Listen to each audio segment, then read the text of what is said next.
নমস্কার, আমি অ্যাস্ট্রোলজার শ্রী অজয়। আশা করি দর্শক বন্ধু আপনারা সবাই সুস্থ আছেন, সাবধানে আছেন ও সপরিবারে সুমঙ্গল রয়েছে। দর্শক বন্ধু, তার সঙ্গে আমার অনুষ্ঠান যে আপনারা দেখছেন, আর আমার ইউটিউব চ্যানেল মানেই হচ্ছে রাশিফল। মে মাসে বেশ কিছু রাশি আপনাদের সামনে অনুষ্ঠান করা হয়েছে। এখন মে মাসে যেই রাশিটা নিয়ে অনুষ্ঠান করব সেটা হচ্ছে মকর রাশি। মকর রাশির জাতক বা জাতিকা আপনাদের আর্থিক দিক থেকে কেমন যাবে, দাম্পত্য জীবন কেমন যাবে, প্রেম সম্পর্ক কেমন যাবে, তার থেকেও স্পেশাল জিনিস ছাত্রছাত্রীরা কী রঙের পেন ব্যবহার করবেন। সবার আগে আসি, মকর রাশির জাতক বা জাতিকা হচ্ছে আর্থিক দিক থেকে। আপনাদের সাড়ে সাথী বেরিয়ে গেছে, আপনারা সবাই জানেন।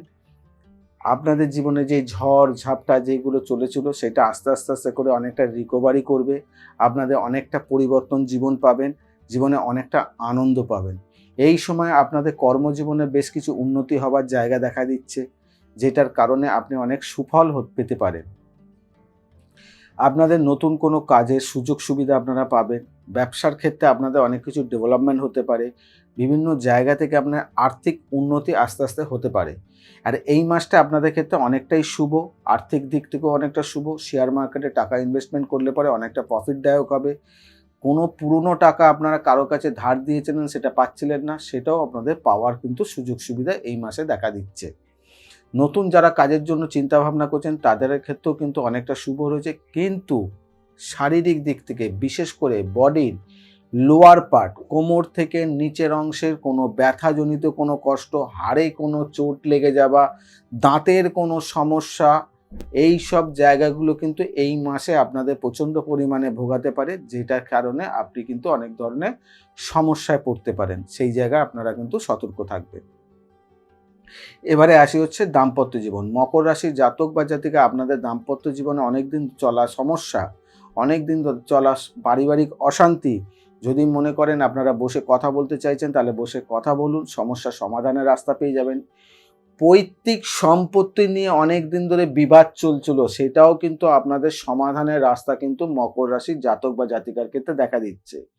আপনারা মনে করছিলেন অনেক দিন ধরে কোনো কিছু কিনবো কিংবা কোনো ভ্রমণে যাওয়ার চিন্তা ভাবনা ছিল, সেক্ষেত্রেও কিন্তু আপনাদের ক্ষেত্রে এই জায়গাটা কিন্তু সুখবরের জায়গা দেখা দিচ্ছে। শুধু একটুখানি খেয়াল রাখবেন আপনাদের শরীরের দিকে, বিশেষ করে আপনাদের যারা দাম্পত্য জীবনে রয়েছেন। বিপরীত, আপনার যদি মকর রাশি হয়ে থাকেন, আপনি কোনো জাতিকা দেখছেন, তাহলে আপনার হাজব্যান্ডের, তাহলে তার কোনো পেটের কোনো সমস্যা কিংবা বুকের কোনো সমস্যা, একটুখানি কষ্ট পাওয়ার জায়গা দেখা দিচ্ছে। যদি আপনি কোনো জাতক দেখছেন আপনার মকর রাশি, তাহলে আপনার পার্টনারে কিনা এরকম ধরনের কোনো সমস্যা হবার জায়গা দেখা দিচ্ছে, যার কারণে মেডিকেলে কিছু টাকা ব্যয় হওয়ার কানেকশন এই মুহূর্তকালীন দেখাচ্ছে। এবারে বলবো হচ্ছে যারা প্রেম সম্পর্কের মধ্যে জড়িত রয়েছেন, মকর রাশির জাতক বা জাতিকা যারা প্রেম সম্পর্কের মধ্যে রয়েছেন, আপনাদের অনেক দিন ধরে চলছে সমস্যা। সেই সমস্যার সমাধান যদি চান তাহলে আপনারা বসে কথা বলুন, সমস্যার সমাধানের রাস্তা পাওয়া দেখা দিচ্ছে। যদি মনে করছেন এটা বিবাহিত জীবনের জন্য নিয়ে যেতে চাইছেন, তাহলেও কিন্তু আপনার পরিবারের সদস্যর সঙ্গে কথাবার্তা বলে কিন্তু এটা সমাধানের রাস্তা পাবেন।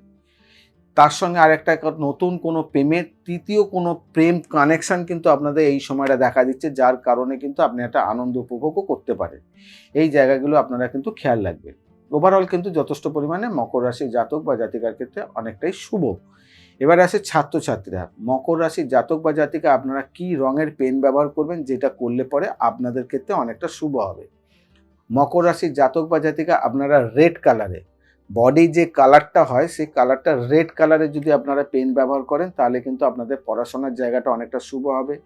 তার সঙ্গে করবেন হচ্ছে আপনার পড়ার যে স্কুল ব্যাগ আছে, বৃহস্পতিবার দিন কিংবা যে কোনো সোমবার দিন, দুটো দিনের মধ্যে, বৃহস্পতিবার না সোমবার 12টার সময় দশকর্মার দোকান থেকে অল্প একটুখানি সিদ্ধি নিয়ে এসে সাদা কাপড়ের মুড়ে স্কুল ব্যাগে অথবা পেন্সিল বক্সে রেখে দিন, আপনাদের পড়াশোনার জায়গাটা অনেকটা শুভ হবে। তার সঙ্গে করবেন হচ্ছে আপনি যখন পড়তে বসবেন তখন অবশ্যই আপনি হাত পা দুটো ধুয়ে ভালো করে কানের পাশে একটু জল দিয়ে আপনি পূর্ব দিকে মুখ রেখে পূর্ব দিকে মুখ করে আপনি পড়তে বসুন, আপনার পড়াশোনার জায়গাটা অনেকটা শুভ হবে। তাহলে ওভারঅল জানতে পেরে গেলেন ছাত্রছাত্রীরা ক্ষেত্রে আপনারা কি করবেন। মকর রাশির জাতক বা জাতিকা যেমন শুভ তেমনি কিছুটা অশুভ দেখা দিচ্ছে, সেই জায়গাটা কি করলে পরে আমার সমাধানের রাস্তা হবে, সেই সমাধানের রাস্তাও আপনাদেরকে দিয়ে দেবো, যেটা করলে পরে অনেকটা শুভ হবে। তার আগে অবশ্যই বলবো, যারা নতুন দেখছেন তাদেরকে বলবো চ্যানেলটাকে সাবস্ক্রাইব করুন, তার সঙ্গে বেল বাটনটাকে প্রেস করে রাখুন। আর যারা অলরেডি আমাকে সাবস্ক্রাইব করে রেখেছেন তাদেরকে অসংখ্য ধন্যবাদ, যারা এই মুহূর্তকালীন দেখছেন তাদেরকেও অসংখ্য ধন্যবাদ। যদি আপনার কোনো রাশি বিষয় নিয়ে কথা থাকে অবশ্যই কমেন্টস বক্সে গিয়ে কমেন্টস করুন, তার রিপ্লাই আপনারা পেয়ে যাবেন। করবেন কি, তাই তো? মকর রাশির জাতক বাচিকা আপনারা করবেন কি? যখন আপনারা স্নান করবেন, যখন আপনারা সকালবেলা কর্মজীবনে যারা রয়েছেন, যখন সকালবেলা স্নান করবেন, অবশ্যই আপনারা করবেন আপনার যে স্নানের যে জলের স্থানটা, যে পাত্রটা, তার মধ্যে একটা জং ধরার কোনো পেরেক কিংবা জং ধরা কোনো প্লেট, কোনো একটা লোহার কোনো টুকরো ওর মধ্যে দিয়ে দেবেন, জলের তলায় থাকবে, সেই জলে আপনি স্নান করবেন। হয়ে যাওয়ার পরে ওই জিনিসটাকে তুলে আবার রেখে দেবেন, আবার পরের দিন আবার সকালবেলা যখন স্নান করছেন তখন ওই কাজটা করবেন। প্রথম কাজ হচ্ছে এইটা। দ্বিতীয় কাজ হচ্ছে, ঘর থেকে যখন আপনি বেরোচ্ছেন তখন অবশ্যই আপনার বাড়ির ঘর থেকে যখন বেরোবেন, জাতক হলে পরে ডান পা আগে রাখবেন, ঘরে যখন ঢুকবেন বাঁ পা দিয়ে ঢুকবেন। আর জাতিকা হলে পরে ঘর থেকে যখন আপনি বেরোচ্ছেন বাঁ পা দিয়ে বেরোবেন, ও ঘরে যখন ঢুকবেন বাঁ পা দিয়ে, ডান পা দিয়ে ঢুকবেন। এইটুকুনি কাজ তাহলে আপনারা কিন্তু করতে হবে, করলে পরে কিন্তু আপনাদের কিন্তু অনেকটা শুভ এখানে কিন্তু দেখা দিচ্ছে। তাহলে ওভারঅল কিন্তু সব কিছু জানতে পেয়ে গেলেন। আজকে এখানেই বিদায় জানাই। তা আবার নতুন পরের রাশি নিয়ে আপনাদের সামনে উপস্থিত হব। সবাইকে বলবো সুস্থ থাকবেন, সাবধানে থাকবেন, যেটা বারে বারে বলি, পজিটিভ চিন্তা করবেন, কোনো নেগেটিভ না, আর নিজেকে খুব আনন্দে রাখবেন। নমস্কার।